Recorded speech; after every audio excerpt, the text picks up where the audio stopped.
Thank you again for your coming. So today, let's just try to finish this chapter. And then, so just remind you on Tuesday, we are going to have our second midterm, right? So this slide is kind of summarize where we have learned regarding to this chapter. So this is a chapter that is designed to understand labor market and the price level, right? So in last class, I use a diagram to explain how we understand labor market, right? So start with the total population. So in the United States, this is about 300 million. And then among this total population, so we are going to focus on adults. And then more specifically, we are going to focus on adults, which is 16 and plus, non-institutionalized civilian population. Okay, so we are in the middle of this big circle. Okay, so these are around 210 million people. And then for this adult population, we are going to divide them in two groups. Okay, so one is not in labor force, the other is in labor force.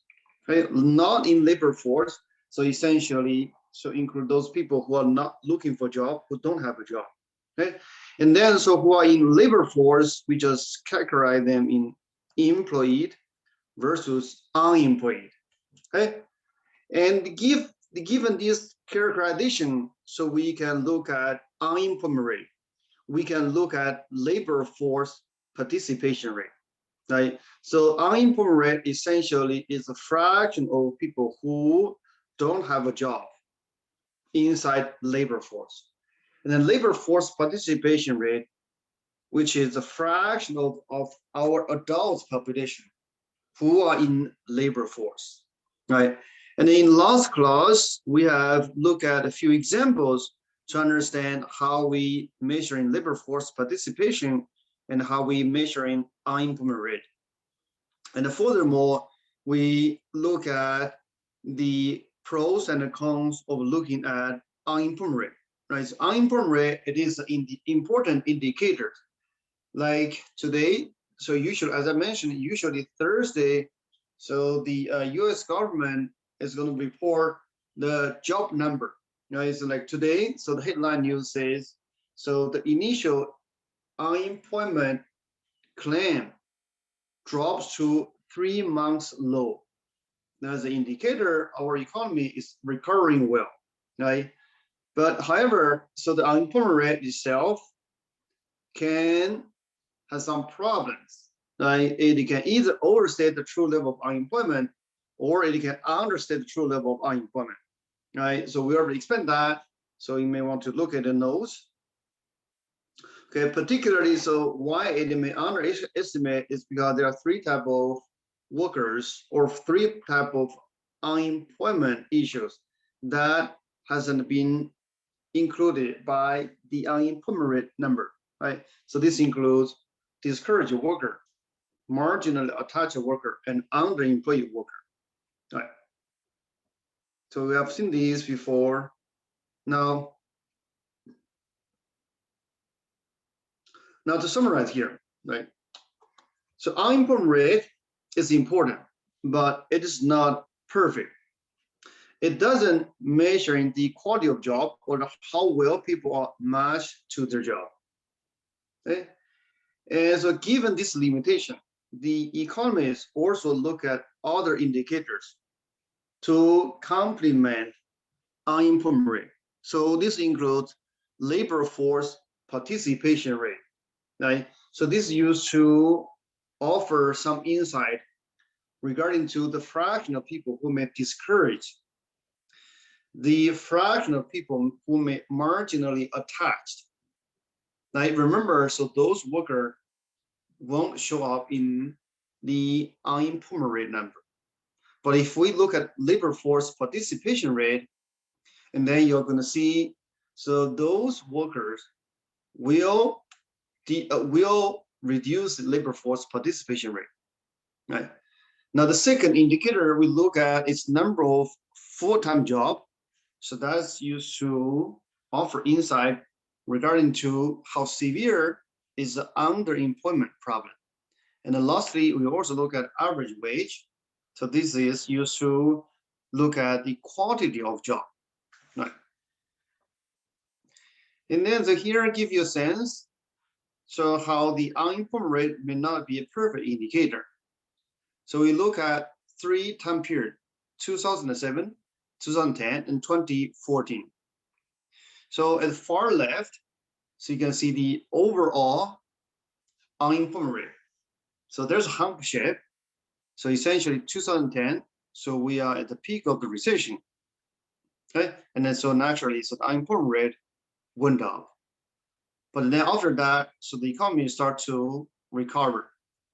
And we are in the expansion, so the unemployment rate starts to decline. But now if we look at different subgroup of our population, so you can see the problem is not uniform.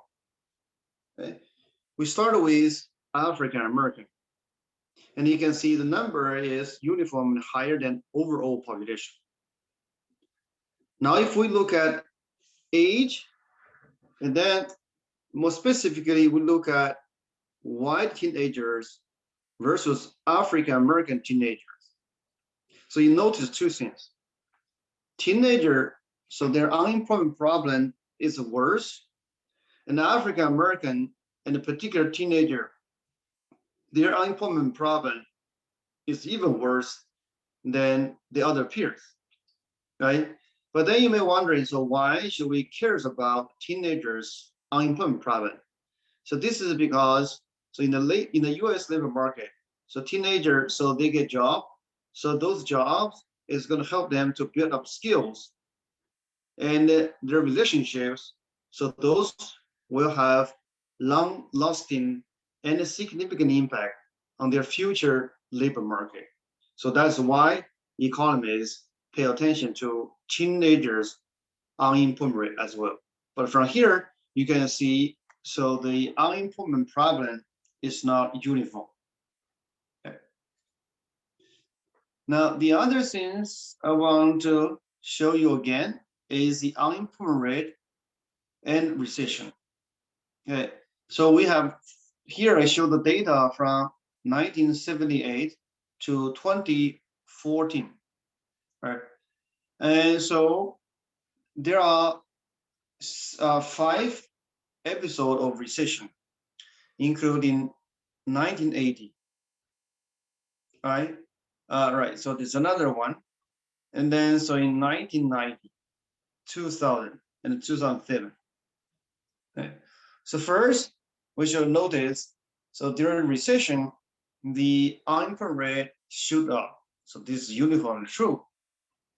Okay.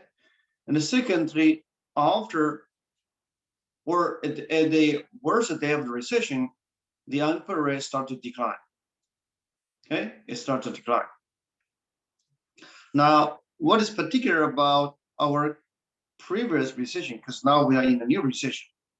So in the recession of 2007, so you can see it shoot up significantly, but the decline is pretty slow, right?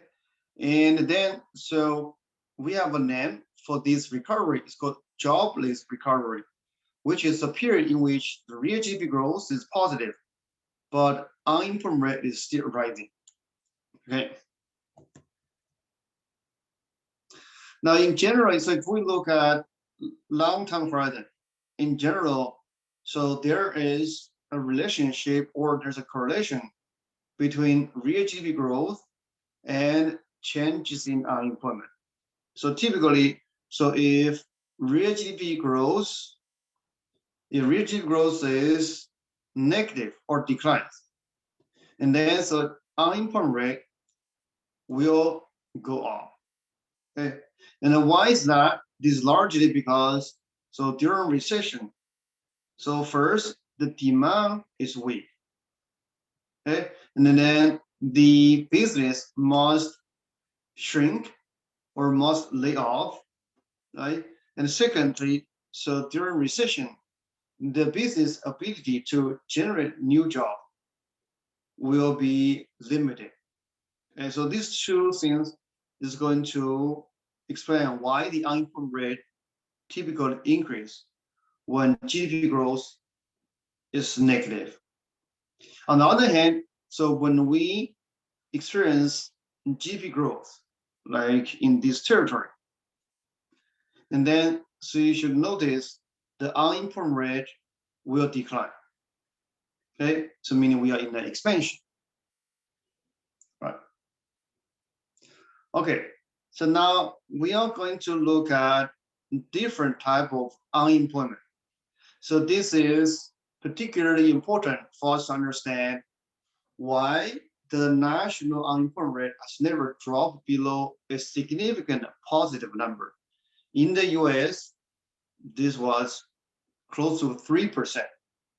Okay, so if you review the microeconomics, and particularly when we study the demand supply, you should remember, so in the market economy, and so the price is going to clear the market. Now, if we think about the labor market, the price, which is going to be the wage, is going to clear the labor market. By the way, in the labor market, so worker supplies labor, business demand labor.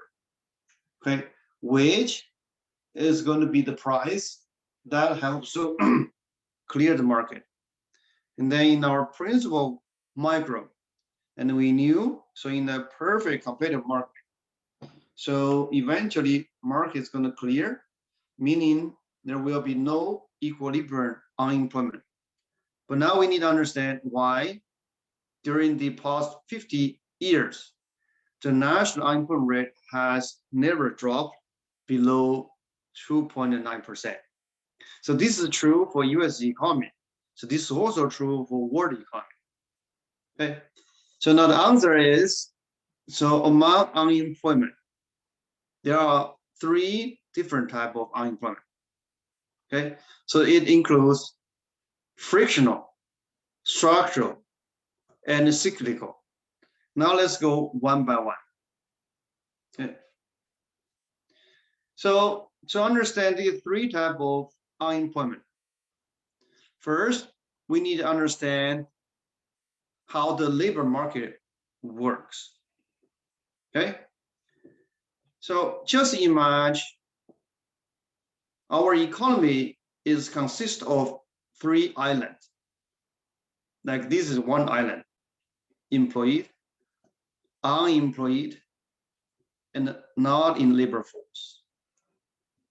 The way we understand that is, remember earlier I draw you a diagram, right? Adults population. Among this adult population, so includes people in labor force, people not in labor force. And among people in labor force, you have employed, you have unemployed. Right? So in principle, for all adults population, there are three possible places you can live. Okay, so in any time, and hence, so the way to understand is, so there are three islands you can move around. Okay, now let's start with the first island, employed. Okay, so employed meaning you have a job, whether it's part-time or full-time. Okay, and then so if you're employed, so you may move to unemployed, as given by here. Or it is also possible you may move to not in labor force. Now let's see who they are. An employed could move to unemployed simply because layoff, right? So the business closure. This typically happens during recession. But also an employee could become unemployed. Maybe this individual is in a transition to a new job. Or this individual is relocating, right? So now an employee that moved to not in labor force, there are a couple of reasons.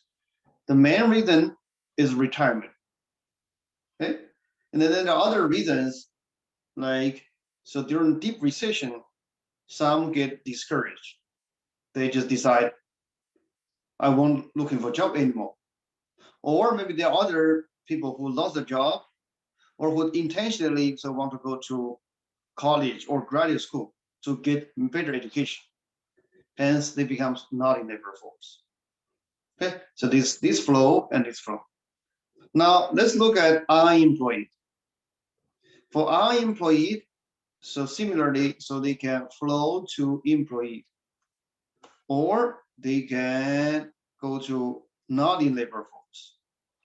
Start with from unemployment to employed. So essentially, that is those people who has been actively looking for a job and finally they found a job. Or for those business, so they furlough their workers, and then those workers get recalled. Right. So this is from unemployed to employed. Now from unemployed to not in labor force, so largely include those people who get discouraged. And then we also even include those marginally attached workers. Okay. And finally, so we have people not in labor force. So they will move to employed, or they may also move to unemployed. So start with not in labor force to unemployed. So the largest cohort in this flow of population is college graduates. Okay? So the college graduates, particularly full-time students, so they used to be not in labor force. Now, right upon the graduation, it may take time for them to find out the right job, and then temporarily becomes unemployed. Now, finally, so you have people not in labor force and it becomes employed. Okay? So again, so the big chunk of those population includes college graduates who just out of school and got a job. This also includes those maybe like a retired person. So they looking for another job to substitute their retirement income. Right? Okay, so in any point of time, so you're going to see people moving between these three islands.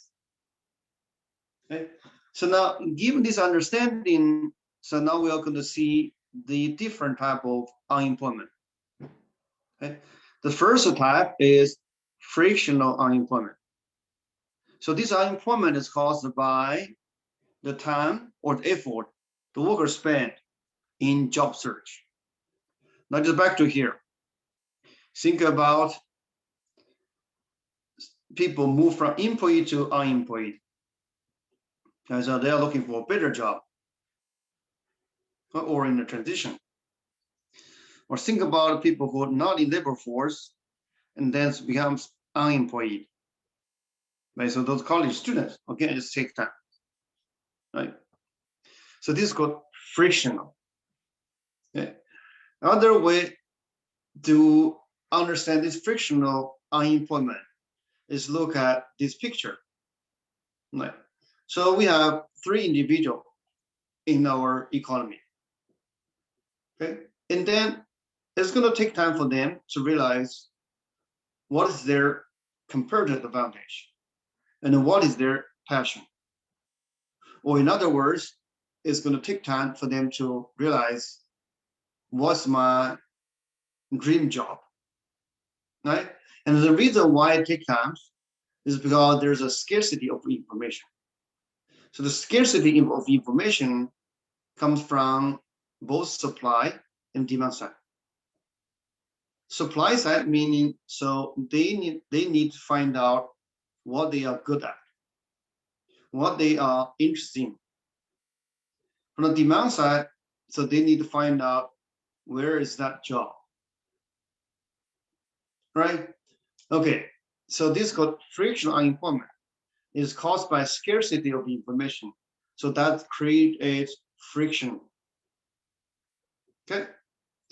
Now, if we look at the labor market data, and if we group them, particularly the unemployment rate by the spell or the length of unemployment.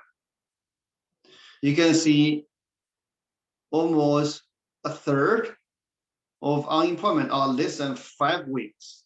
No, so that's more than a third. Right? And then, so this short spell of unemployment usually is a sign of frictional. Okay? So in the sense, take time to find the right job.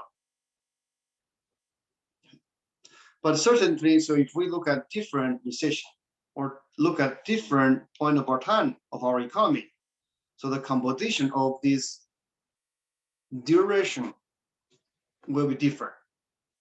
Right? It could be the case in some recession, so this number decline or other number increase. Okay? And then, so we're going to have different interpretation. Now look at second type of unemployment. So this is called structural unemployment. Okay? There are more people are seeking jobs in a particular labor market. Okay, and these people are more than the jobs available at the current wage rate. Okay? And what can cause this phenomenon? There are 4 possibilities. Number 1, labor union. Second, efficiency wage. And the third, government policy. Lastly, mismatch. Let's go one by one. Labor union. And what is labor union? It's an association of workers that bargains collectively with employers over wage, benefit, and working condition. So usually, so they are asking for a higher wage than the wage is going to clear the market, or the wage that's going to lead to zero unemployment. Otherwise, there's no point for bargaining, right? But then, so this can artificially increase the market wage, create unemployment. Now let's look at this picture. So we start with supply and demand. And particularly we start with equilibrium wage. So this is what we're familiar with in the review of microeconomics. Okay? Now, in reality, the union may bargain for better package for their members. So this is represented by this minimum wage, like currently. So there's a big debate regarding to minimum wage at the federal level and the state level. And actually last week, I've been interviewed by 2 local TV channels about the minimum wage. Okay. So now, nevertheless, so this minimum wage is going to create a gap between supply and demand. Okay. Supply represent worker, demand represent business. So now supply exceeds demand, and then so we are going to see unemployment. But this unemployment is caused by the union. It's different from frictional. Okay. Regarding to minimum wage, so there's opposite view. Some argue, so this is going to generate negative things, like we just saw in the previous slides, that's going to create structural unemployment. It's going to hurt those who don't have a job or who is looking for a job. Okay. On the other hand, so there are proponents. They argue minimum wage is going to improve the standard of living. Okay. So certainly, so this is a complicated question. So you may want to keep both view in mind so when you understand the minimum wage. All right. Now, oh, sorry. Now, let's just go back to the previous slides. Look at here. So we have looked at labor union is going to cause structural unemployment. Efficiency wage. What is the efficiency wage? So efficiency wage is a wage rate set by the employer, and that is above the equilibrium wage. But why the employer want to set a higher wage? So this is designed to give the worker incentive to work hard. To understand that, let's just look at the picture we have seen. Okay, without any frictions, the equilibrium is going to be here. For the moment, let's just forget about the frictional unemployment. Also, forget about the union. Okay, so if there's nothing interrupt our labor market, and then the wage will clear the labor market. There will be no unemployment. But that's going to create some perverse incentive. Just think about if I work for a local business. For example, I work for Five Guys. Okay, I paid for like $10 per hour. And so now the market is here. And then, so most likely I won't have incentive to work hard. Why is that? It's because there's nothing I really feared about. If I don't work hard, yes, my employer, they can fire me. But why would I care? Immediately, I can find a job next door because there's no unemployment. To solve that problem, the employer find out a clever way, but that's similar to minimum wage. So they raise the wage, they offer you a very good package. So this good package is going to raise the market wage. It's going to artificially create unemployment. And the existence of this unemployment is going to provide incentive for you to work hard. Otherwise, if you lose a job, you must have a hard time to find a new job. Okay, so this is the efficiency wage. Now, go to the third factors, side effect of government policy. Okay, so this problem you can think about the minimum wage. Right, so the minimum wage is going to artificially increase the wage rate, creates unemployment. Or maybe you can think about the government's policy regarding to the equal pay, right? So this also can cause the unemployment. And then lastly, so maybe there's a mismatch between employee and employers, right? So this typically happens when we have some new technology or you have new industry emerge in our economy. And then the employee may not have the skill that is required by this new technology or new industry. And then that's going to temporarily create some structural unemployment. Okay. All right, so that's for structural unemployment. Now let's just look at a practice question before we move to cyclical. Jasmine has recently moved to Florida because she loves the warm climate there. Being new to the area, she will need to spend a few weeks looking for a new job. So this is a perfect example of frictional, okay? Because of the scarcity of information, because she needs to know the local economy or local market, right? So she probably also need time to find out where to live. Okay. All right, so let's skip these. We may have time. Let's see. All right. So we have understand frictional and structural. right? So this frictional and structural unemployment, they are always present.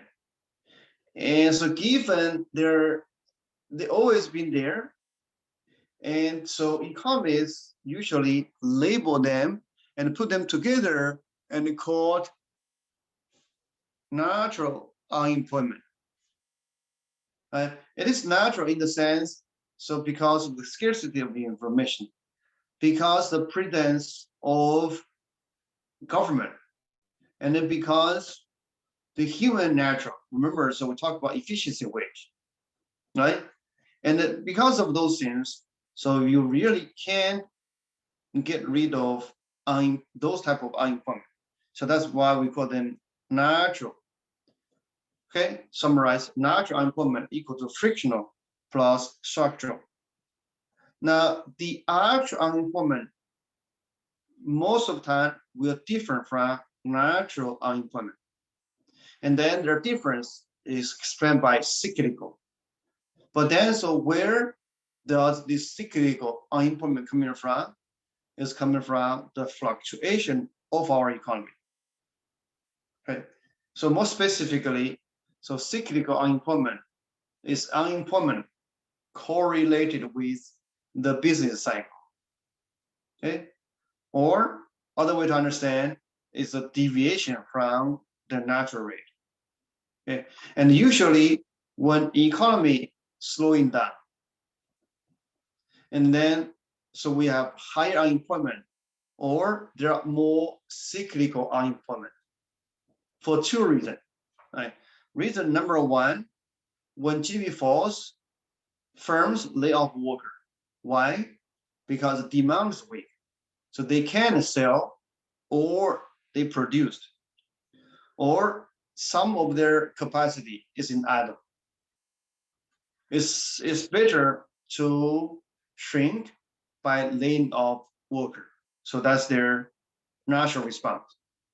But that is going to create unemployment. And the second reason is because during recession, the economy's ability to create more jobs will be hindered. Right.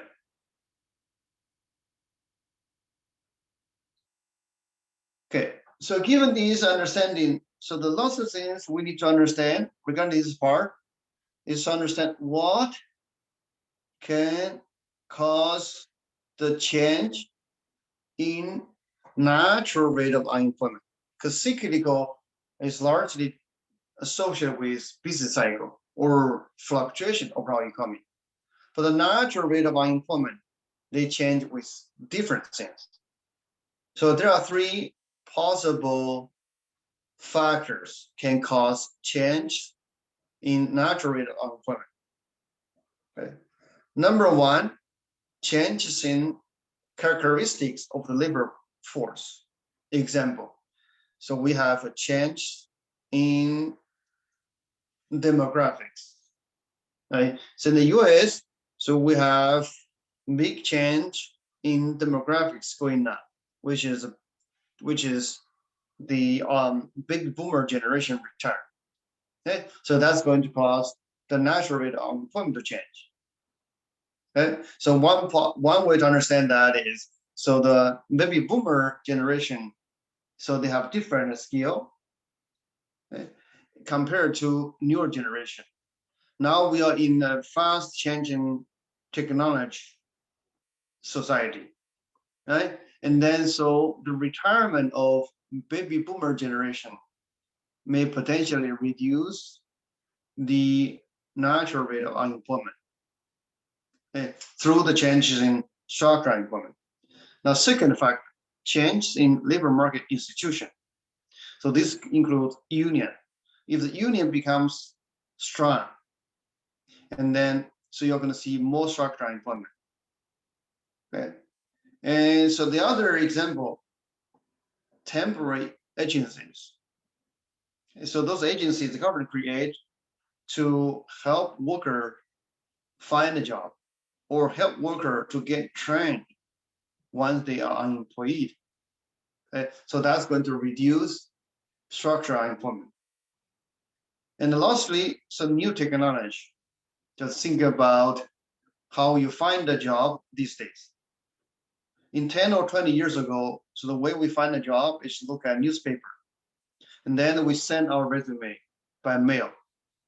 But today, so you find jobs on the internet, and you submit your job application through emails.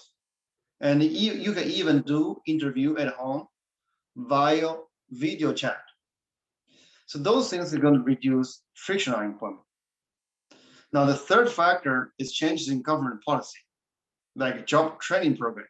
So that's going to reduce structure on employment, typically after some new technology. Okay. Now, the other interesting things I want to show you is the changes in labor force participation by gender and by age. Okay. So on the top, this is the labor force participation for women. And on the bottom is the labor force participation for people under age 25. There are two noticeable change. So the women, so there are more and more women join the labor force. And for younger people, so the fraction who are in labor force decline. So there are many explanations regarding to the rise in women's or females labor force participation.